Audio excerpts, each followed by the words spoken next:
பழனி முருகன் என்பது தமிழ்நாட்டில் உள்ள மிக பிரசித்தி பெற்ற முருகன் திருக்கோவில்களில் ஒன்றாகும்.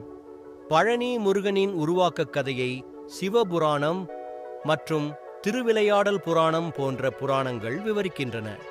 ஒருமுறை பரமசிவன் மற்றும் பார்வதி தேவி நவரத்தின மாலையை கொண்டு போய் அவர்களது இரு புதல்வர்கள் முருகன் மற்றும் விநாயகர் யாருக்கு அதை அளிக்கலாம் என விவாதிக்கின்றனர்.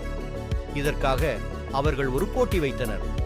யாராவது பூமியை 3 முறை சுற்றி வந்தால் அந்த மாலை அவருக்கே என்று கூறினர். விநாயகர் அவருடைய பெற்றோர்களையே உலகம் என்று எண்ணி அவர்களை 3 முறை சுற்றி வந்தார். முருகன் அதற்கு தனது மயில் வாகனத்தில் பூமியை சுற்றிச் சென்றார். ஆனால் விநாயகர் மிகுந்த பக்தியுடன் பெற்றோர்களை சுற்றி வந்ததால் அவர் வெற்றி பெற்றார். இதனால் முருகனுக்கு கோபம் வந்தது. அவர் தனது ஆபரணங்கள் அனைத்தையும் கழற்றி பசுமை மலையில் உள்ள ஒரு பாறையில் அமர்ந்தார். இதுவே இன்றைய பழனி மலையாகும்.